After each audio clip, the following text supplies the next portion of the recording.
E aí, Diego, beleza? A turma teve algumas dúvidas aí, eu também, né, em relação ao trabalho, acabou que não deu tempo da gente sanar elas, né? Eu fiquei um pouco na dúvida se era para a gente fazer um resumo de todos os 10 capítulos do livro, ou se eram só os 4 primeiros dos 10, e acabou que eu escolhi é, 4 capítulos aqui do livro, que eu acho que integrados, né, do jeito que eu fiz aqui, a gente tem uma visão geral da obra e acho que vai ficar legal o trabalho, por isso que eu acabei escolhendo esses 4, tá? Que é a implantação, fundação, armaduras de concreto e concreto, tá?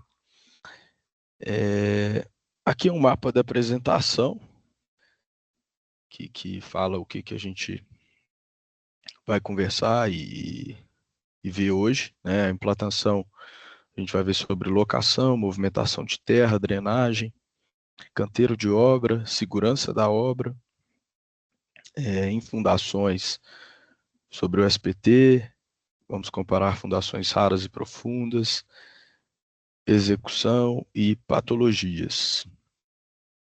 Classe de aço, drenagem, amarração do aço, cobrimento, e no capítulo 6, sobre o concreto, vamos falar dos materiais, da dosagem, do lançamento, do adensamento, da cura, do controle. E é isto. Aqui as ferramentas mínimas, né, e organização da obra. Então, para você iniciar, né, uma obra, o livro fala isso, que você tem que ter, antes de mais nada, todos os equipamentos necessários, né, para você dar o início.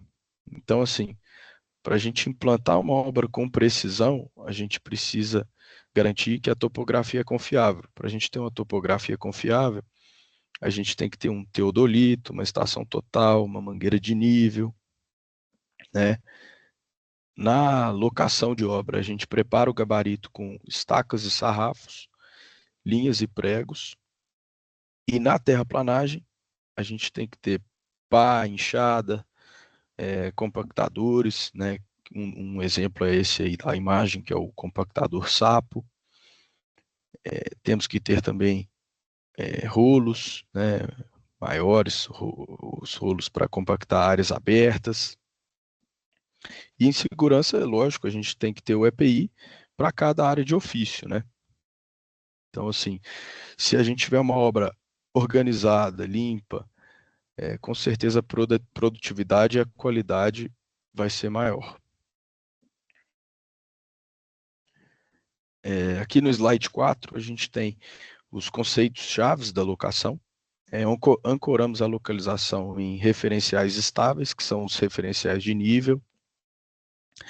O gabarito fica elevado e afastado da escavação para não perder referência, né? Então, assim, a gente sempre tem o gabarito numa área que a gente não vai mexer com terraplanagem, porque é uma área que a gente não pode perder o referencial de nível, né? Então, a gente identifica os eixos e cotas no sarrafo e registramos no croquis e no projeto as-built. Para a gente conferir se a obra está esquadrejada, né, se o nosso sarrafo está esquadrejado, nosso gabarito, a gente utiliza o triângulo 3, 4 e 5 para fazer essa conferência. Respeitamos tolerâncias por fase, né? Um desvio pequeno agora aqui na locação de obra vai afetar a sua obra toda e você vai ter um problema grande futuramente. Então, tem que ser uma etapa que tem que ser muito bem feita.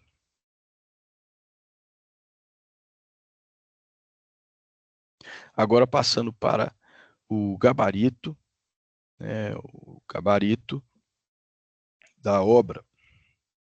Essa imagem aí representa isso, um gabarito implantado numa obra.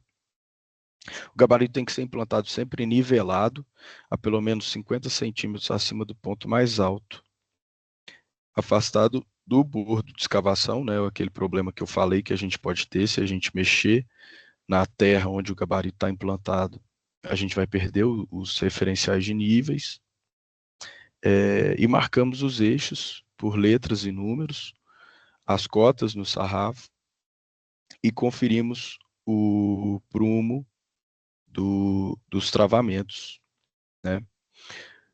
Tudo isso é feito também no projeto S-Build. Então, antes de abrir qualquer viga ou fuste de pilar, a gente tem que registrar no projeto S-Build. Se chover, né, e apagar alguma marca, a gente tem o referencial registrado no S-Build.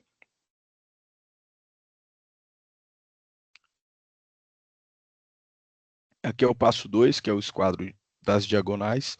Como eu falei, a gente usa o triângulo 3, 4, 5.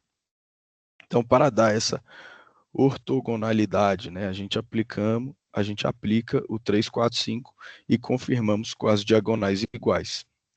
Então, após chuvas, vibrações, né, sempre a gente tem que fazer uma revalidação dos referenciais de níveis e das cotas.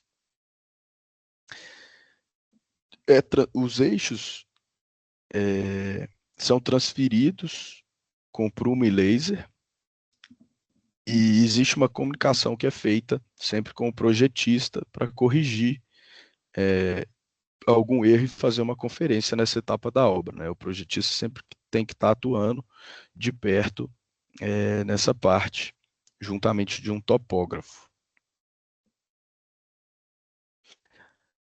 Agora, falando de movimentação de terra, sempre numa obra que você precisa fazer um corte, um aterro,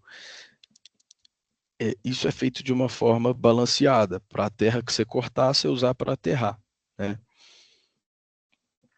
Então, nessa fase você tem que considerar um empolamento, né, para saber a quantidade de terra que você vai tirar da obra, quantos caminhões você vai precisar, quanto você vai conseguir aproveitar no seu aterro, né? Os aterros, eles são executados em camadas finas de 20 a 30 centímetros, com controle de compactação. Então, assim, o aterro ele é executado nessas camadas e sempre tem que ter uma ótima compactação, ainda mais se a sua estrutura for ficar em cima desse aterro, né? Então, em áreas confinadas, como garagens, e espaços confinados, a gente utiliza o sapo, que é aquele instrumento que eu mostrei no início. E em áreas abertas, a gente pode utilizar ou a placa ou o rolo. Nos cortes, sempre que a gente faz algum corte na obra, a gente vai ter um talude. E nesses taludes, a gente sempre tem que proteger eles das chuvas, com alguma cobertura, alguma vegetação. O solo, quando ele está muito úmido, né, ele também não pode ser aterrado. A gente precisa esperar que ele seque para aí sim fazer esse aterramento. Agora vamos falar da drenagem provisória e definitiva. Numa obra, a gente sempre tem a drenagem provisória e a definitiva. A provisória é aquela que vai estar lá somente durante o período de execução da obra. A gente não faz só a drenagem definitiva, a gente precisa sempre ter uma drenagem provisória, porque a água ela vai atrapalhar a obra em todas as fases, né? Depois, por isso você tem que ter a definitiva para cuidar da água depois, e durante você tem que ter a provisória para evitar qualquer problema durante a execução das suas atividades, né? A drenagem, então, ela entra antes da escavação. São dimensionadas canaletas com caimento maior que 1%. São instaladas caixas de captação, se preciso, e a provisória ela é operada com bombas e poços temporários. as grandes bocas e as grandes caixas, elas são sempre protegidas para evitar que detritos e restos de materiais entrem nela. Então, assim, a gente protege essas bocas com grades, né?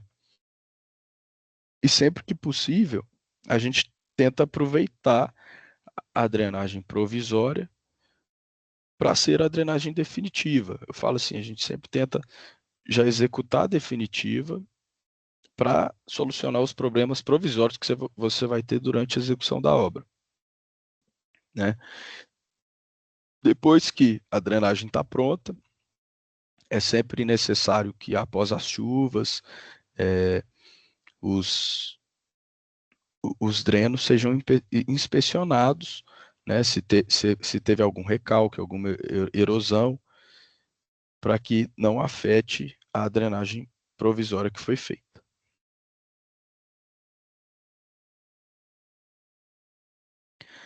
Agora, falando do canteiro e da logística de segurança, definimos layout para minimizar cruzamentos, rotas de caminhão, áreas de estoque, corte e dobra, posição da betoneira. Então, toda obra tem que ter um mapa, né, que define onde que cada coisa vai estar, onde que é a passagem de caminhão, com avisos, placas, sinalizações para os operários da obra, né? Nas obras são instaladas água e energias provisórias com proteção de aterramento. Em escavações, é sempre imprescindível que você garanta o acesso seguro do trabalhador para que ele realize a escavação.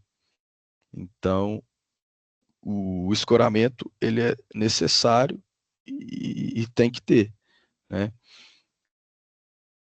A obra também sempre tem que estar limpa, né? Uma limpeza contínua, sempre para não ter nenhum prego no chão, né? Algo que possa machucar alguém. Então, a obra tem que estar limpa e organizada, porque quanto mais segura você tem uma obra e mais limpa e organizada, mais produtiva vai ser ela. Agora nós vamos para o terceiro capítulo, que fala das fundações, e existem critérios para a escolha da fundação certa para a sua obra, para o tipo de estrutura que você vai construir.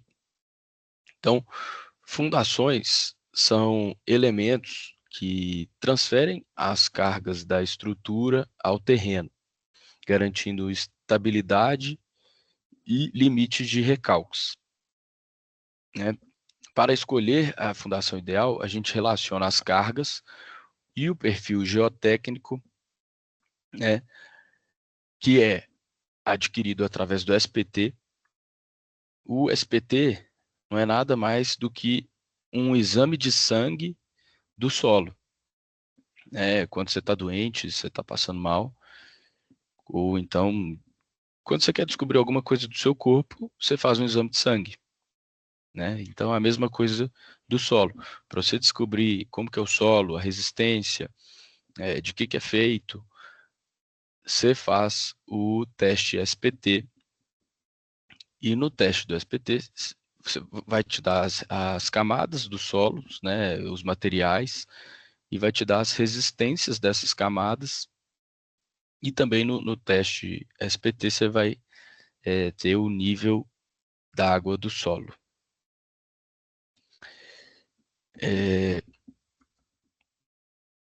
Para realizar esse teste, né, a gente considera condições urbanas, que é o ruído, a vibração, e é um teste barato, né, o custo não é caro, e é essencial para qualquer tipo de construção, porque é a partir desse teste que nasce o diálogo inicial entre a carga e o solo. Aqui, falando de novo sobre o SPT, os objetivos e procedimento. O SPT é um ensaio de penetração padronizado que fornece perfil estratégico, índice N, né, que é o número de golpes, e o nível d'água.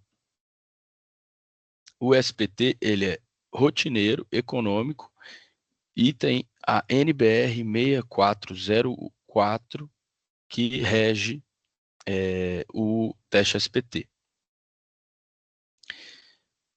Em áreas maiores, né, em terrenos maiores, a gente tem que fazer mais furos. Então, assim, o número de furos ele é proporcional ao tamanho da área, né? Inclusive, assim, também, onde a gente vai ter uma carga maior, né, por exemplo, um pilar com uma carga um pilar que vai ter que sustentar uma carga maior, é talvez onde a gente tem que fazer um furo. Isso vai do engenheiro realmente escolher os melhores lugares para a obtenção desse teste. O boletim do teste registra o N, que é o número de golpes por profundidade, e a descrição do solo. Em solos muito grosseiros ou argilas muito moles, é necessário que para você obter um relatório completo do seu solo, né, do local onde você vai construir, é necessário que, além do SPT, você complemente com outro ensaio, né? Porque tem situações que o SPT, só o teste SPT, não é necessário, não é suficiente. Agora, a interpretação do SPT e do nível d'água. Quando você tem o N baixo ou alto, né, o número de golpes, é a capacidade do seu solo de sustentar carga, né, se ele é um solo muito competente ou não. Então, por exemplo, um N muito baixo indica que o material é pouco competente. Um N alto indica que o solo tem mais rigidez e mais capacidade. E quando olha para o nível, né, se a gente tem um terreno com nível d'água elevado, a gente já vislumbra que é uma obra que vai ter que ter rebaixamento e bombeamento, né? Bombeamento dessa água. Você vai ter que tirar essa água, talvez, para você conseguir realizar a sua obra.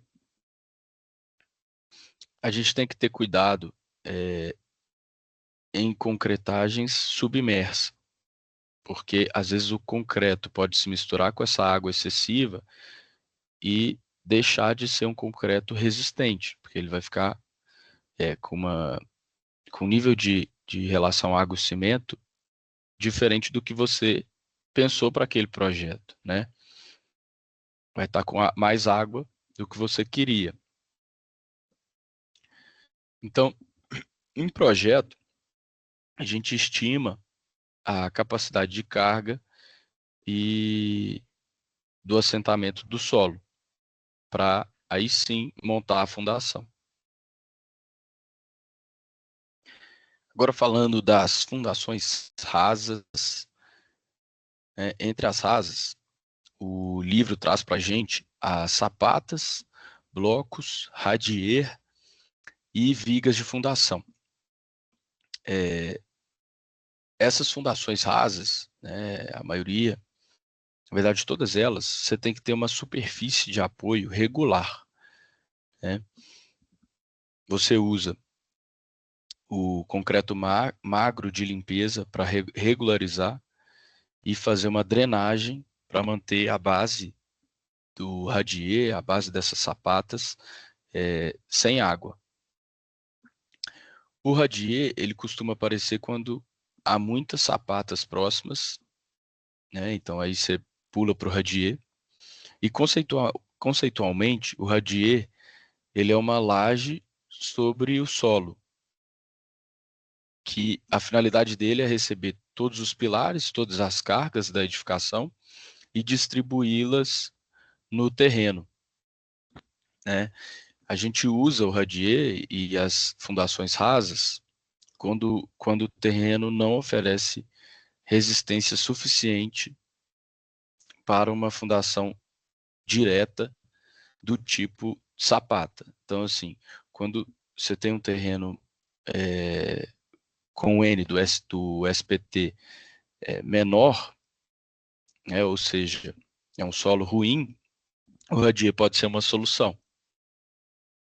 Ele é muito utilizado em depósitos, né, em fundações de galpões. Agora, passando para a execução dessas fundações, né, os controles, os checklists de verificação.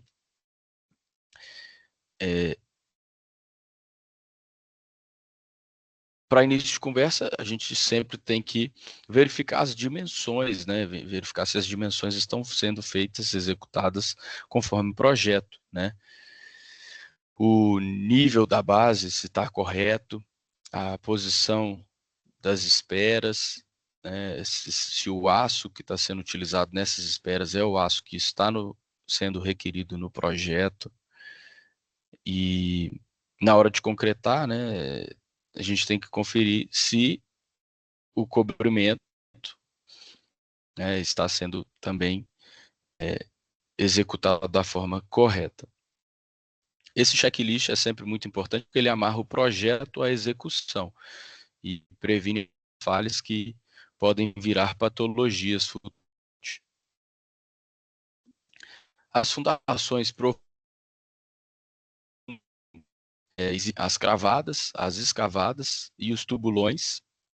Nas profundas, buscamos apoio por ponta, atrito lateral ou combinação. Então, são fundações que terão atrito lateral e carga na ponta para absorver a carga da edificação. Agora nós vamos para os pontos críticos das estacas escavadas, né? Sempre que você realiza uma fundação por estacas escavadas, você sempre tem que garantir estabilidade ao furo, né, ao seu fuste. Então, para que hora nenhuma você afete essa estabilidade, antes de fazer uma concretagem de um fuste, por exemplo, você tem que conferir a base, né, o fundo do fuste, fazer uma limpeza lá, se tiver água, drenar essa água, não podemos concretar com lama, né? Então, assim, isso é muito importante para você ter essa estabilidade do fuste. A armadura, ela tem que ser concretada, né? Caso você tenha armadura no seu fuste, ela tem que ser concretada na posição certa, com as bitolas certas, né? Isso sempre tem que ter uma conferência para que nada seja executado da forma errada. Então, você tem que usar os espaçadores corretos para elas ser concretada na posição correta, na posição de projeto, né? E, além disso, é muito importante que, igual a gente está vendo nessa foto aqui, as cabeças de estacas sejam preparadas para receber o bloco de fundação, ou então o pilar já, né? Ela tem que ser preparada, ela tem que ser sarrafiada para que dê mais aderência na hora que você jogar um concreto novo ali. Agora vamos falar das patologias nas fundações e como evitar que elas aconteçam, né? As patologias típicas, as patologias comuns, elas só acontecem porque tomamos escolhas e realizamos controles inadequados, né? Como, por exemplo, recalques diferenciais, subpressão com o nível de água alto sem rebaixamento, topos irregulares e erros de locação. Algumas medidas de prevenção A investigação adequada, ou seja, o exame de sangue, o SPT, fazer um exame de sangue, um teste SPT com uma empresa confiável, nos pontos certos, a quantidade de furos corretas, né, realizar um projeto coerente, controle documentado e, em casos mais críticos, né, você tem que ter um monitoramento pós-obra.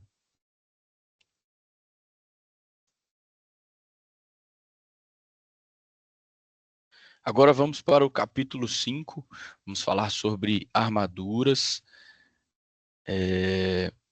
A armadura dá ao concreto a capacidade de resistir à tração e ela controla a fissuração. As classes mais encontradas na construção civil e que a gente mais usa é a CA25, que ela é mais maleável, a CA50, que são as barras longitudinais, e a CA60, que são utilizadas em estribos. Esse número, ele corresponde à tensão de escoamento, ou seja, 250 para o CA200, para o CA25, 500 para o CA50 e 600 MPa para o CA60.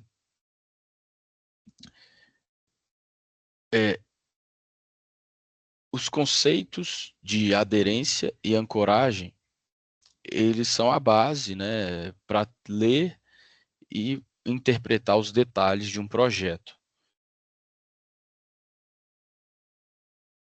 Agora vamos para o detalhamento e a lista de corte. Interpretamos os símbolos, né, a bitola, a quantidade de barras, a posição, o comprimento total da peça, se ela vai ter dobra ou não, né, o comprimento tem que respeitar os tamanhos da dobra também. A armação longitudinal é uma armação que não tem dobras, e os estribos são armações que sim, a gente tem que pensar e já cortar o aço pensando nas dobras. Observamos zonas de momento e planejamos a ordem de montagem para que a gente não bloqueie nenhuma concretagem. Então, assim, se a concretagem está agendada para a quinta que vem, até quarta-feira eu tenho que estar com todas as peças em campo, prontas, etiquetadas, né, por diâmetro. Essas peças têm que serem conferidas, né, para ver se realmente as peças estão de acordo com os projetos e já colocar no lugar, né, para que então na quinta, no dia seguinte, esteja tudo pronto para concretagem. Realizando todas essas conferências, né, a gente evita a perda de material, retrabalho e evita também patologias futuras, porque a gente tem certeza que os projetos estão sendo seguidos conformes, todos nos conformes. Então, você não vai ter problema. As dobras, os saios mínimos e as emendas. A gente sempre tem que respeitar os raios mínimos por bitola e classe para não fissurar o aço. A gente distribui as emendas por transpasse com comprimento correto e posicionamento alternado, evitando regiões de maior esforço quando possível. Realizamos solda apenas se especificado com controle térmico. Então, se não tiver nada especificado em projeto, a gente vai realizar a emenda por transpasse. Né? A emenda por solda, ela só é realizada se for especificada. Essa imagem, a segunda imagem, na parte de baixo do slide, ela mostra a bancada, né, e o equipamento de dobra, e na bancada são utilizados gabaritos para controle dimensional e repetibilidade.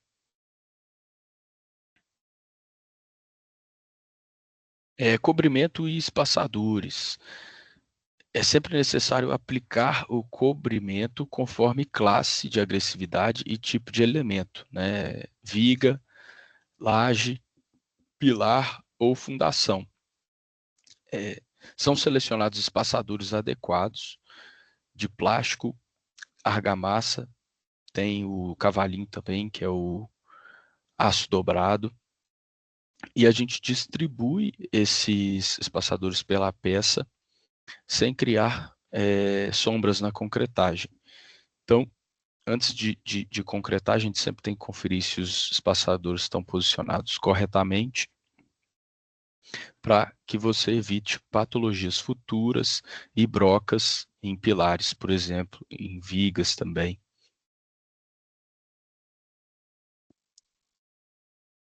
A montagem e inspeção pré-concreto. A gente já falou sobre isso, mas antes de concretar, na inspeção final, a gente confere a posição das barras, dos estribos, verificamos se as armações estão bem feitas, checamos se as distâncias e o cobrimento está correto, liberamos a passagem da elétrica e da hidráulica, se for uma laje, né, se for um pilar, às vezes que vai passar essa tubulação. E é sempre importante também documentar com fotos, né, essa vistoria que está sendo feita, para que futuramente, se der algum problema, você tem esses registros que você pode verificar futuramente. Feito tudo isso, então é feita a liberação da concretagem, e sempre durante a concretagem é importante você fazer uma rastreabilidade, né, para futuramente, se você tiver algum problema com o concreto, você saber aonde está esse problema para você poder consertar. Agora, passando para o capítulo 6, onde a gente vai falar do concreto. Os materiais do concreto, né? O concreto é feito de cimento, agregados, que no caso é areia, água, e pode também ser adicionados aditivos, caso você queira. Depende da sua usabilidade, para o que você vai fazer com esse concreto. É importante garantir que a água seja potável, e a relação água e cimento, ela é controlada, e ela que comanda a resistência do concreto e a sua durabilidade. Os aditivos também são muito importantes para evitar relações indesejadas. Agora vamos falar da trabalhabilidade versus a resistência, que está totalmente relacionada à dosagem do concreto. Em termos conceituais, quanto maior a relação água e cimento, maior a trabalhabilidade, porém, menor a resistência e a durabilidade. Por isso, a gente define um abatimento, né, que é esse valor encontrado nesse teste, que é o teste de Slump, um abatimento adequado à peça, e ajustamos a trabalhabilidade com aditivos, não com água extra, porque isso pode prejudicar a resistência do concreto. Então, jamais deve-se acrescentar água extra da sua cabeça, né?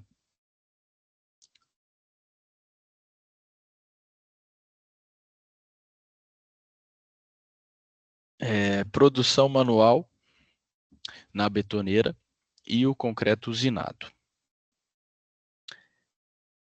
O concreto usinado, é claro, ele é sempre um concreto de maior confiabilidade, né? Você pode confiar mais no FCK, porque tem uma empresa grande, uma concreteira por trás, que te entrega o que você pediu. Agora, para o concreto manual, né, feito em obra, rodado na betoneira, ele exige certo cuidado ao produzi-lo, para que você também consiga ter um concreto de confiança e qualidade. Então, interessa para a gente comparar três contextos de produção. No pequeno porte, ou seja, na obra, na betoneira, reforçamos a homogeneidade e uma sequência de mistura lógica. Na betoneira, seguimos a seguinte ordem de carregamento e tempo mínimo de mistura. Já no usinado, valorizamos a rastreabilidade do traço e programação de entrega. Por quê? Porque o concreto, se você pede ele e ele fica muito tempo na obra, demora para ser lançado na sua laje, no seu pilar, ou para onde quer que você queira usar ele, ele pode acabar perdendo. Então, você tem um tempo mínimo da saída do concreto da central até a chegada na obra para ele ser utilizado, senão a gente tem que descartar o caminhão. Então, é um controle que deve ser feito pelo engenheiro para que você não use um concreto que está vencido e também para que você não gere prejuízos para a obra, né? O transporte e o lançamento e o adensamento. A gente acabou de falar um pouquinho sobre isso, né? Mas vamos reforçar. Manter a coesão até a peça, né? No transporte, evitamos perda de argamassa. No lançamento, controlamos a altura para ele não segregar. E no adensamento, pensamos em camadas e pontos de vibração que garantam continuidade sem excessos. Então, é muito importante que a gente use, né, os vibradores, que são esse aparelho que está aí na foto. Os vibradores, eles evitam que o concreto deixe espaços vazios em alguma peça, porque ele vibra e espalha o concreto, faz com que o concreto preencha esses pequenos espaços, e aí você não vai ter essas brocas, né, como a da foto, que são extremamente perigosas, porque o seu aço fica exposto, você não tem uma estrutura totalmente preenchida, então isso certamente deve ser evitado e você tem que vibrar com toda certeza, ainda mais elementos que possuem muita ferragem, né? Porque se não for bem vibrados, você vai acabar tendo essas brocas e futuramente problemas. E agora a cura e o controle de qualidade. A cura é a etapa que consolida o que planejamos. Nos primeiros dias, é importante manter umidade e proteção térmica para o concreto, para que o cimento seja hidratado. Então, assim, é sempre importante também que sejam feitos corpos de provas do concreto que está sendo utilizado em determinada concretagem. E aí você registra o traço, o horário, o clima e em qual elemento estrutural esse concreto está sendo usado. E aí, posteriormente, serão realizados testes nesses corpos de prova para ver se realmente o concreto que foi usado ou produzido na obra, né, ele está adequado ao FCK, aos traços que foram pedidos no projeto, né. Então, é uma parte muito importante para você controlar o, o estado mesmo da sua estrutura, né, e o desempenho da sua estrutura.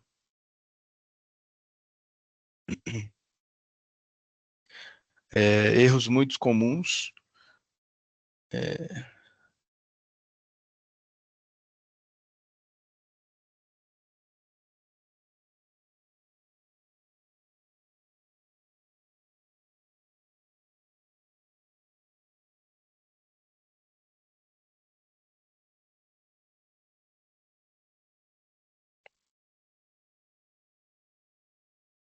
Agora, para finalizar, alguns erros muito comuns e que vão atrapalhar toda a sequência da sua obra. Então, por exemplo, se você erra, né, uma locação, se você faz uma locação de obra mal feita, você vai afetar a sua fundação, você vai afetar toda a obra para frente, né? Toda uma sequência de obra que vai ser executada errada, ou então você vai ter que voltar e refazer, então um retrabalho. Então, para você evitar isso, você tem que ter uma obra sempre esquadrejada, né? Usar aquele método do triângulo 3, 4, 5, que foi comentado aqui. Além disso, para você proteger a sua peça, né? Para você ter uma peça estrutural da forma correta, você tem que seguir os cobrimentos, né? Então, para isso, você tem que usar os espaçadores e os transpasses alternados, cada hora de um lado, como a gente comentou. O lançamento alto sem funil acaba desperdiçando concreto, né? Você tem perda de concreto e, além disso, pode gerar as brocas, igual a foto que a gente acabou de ver. O concreto não preenche a peça como um todo, então você fica com buracos e com armação exposta, então isso é muito perigoso. Além disso, a vibração suficiente causa o mesmo problema, né? E a cura negligenciada, se você não faz um controle, né, de corpos de prova, de controle tecnológico do concreto, você não vai ter certeza de que o FCK exigido pelo projetista, que ele foi atingido na obra. Então, você sempre tem que deixar a sua laje no tempo de cura certa, molhar a laje, né? São coisas que têm que ser feitas na obra para que as coisas aconteçam de forma certa e você evita problemas na sua construção. Então, só para finalizar aqui, o porquê, né, de novo, de eu ter escolhido esses 4 capítulos, que quando você tem uma implantação que foi bem feita, bem executada pelo topógrafo, juntamente com o mestre de obra e toda a equipe, você vai ter uma fundação bem executada, né? Você vai estar pronto para realizar uma fundação bem executada. Então, se você executa uma fundação bem executada, que vai poder receber a carga toda da sua estrutura, você já está pronto para entrar na parte de armação e concretagem. E se você segue tudo do projeto, prepara as peças de ferro, de aço, para serem concretadas no prazo certo, você não vai ter atrasos, você deve sempre realizar a conferências dessas peças antes de concretar, né? Você fazendo tudo isso, você vai ter a armação correta e uma concretagem fluida sem falhas. E com relação ao concreto, se você vibrar tudo certinho, né, fazer o teste de slump dos concretos que chegarem na obra, fazer os corpos de prova, sempre fazer rastreabilidade, porque se algum corpo de prova não atingir o FCK de projeto, então você vai ter que fazer talvez algum reforço, né? Você vai ter que entrar em contato com o calculista para ver o que está acontecendo. Se dessa forma, se o FCK que ele atingiu está ok ou não, né? Então, é sempre muito importante você seguir cada etapa da obra para você ter menos erros possíveis, menos retrabalho e executar tudo dentro do prazo. Então é isso, encerramento.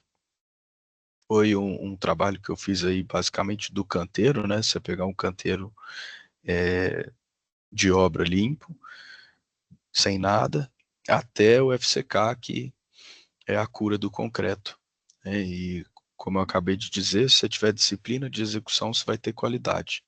Você tem que ter os checklists em cada fase para ter menos retrabalho e mais segurança. Referência do nosso trabalho foi o livro que o professor passou, Técnicas e Práticas Construtivas. Salgado 2018. É isso. Obrigado, Diego. Um abraço, valeu.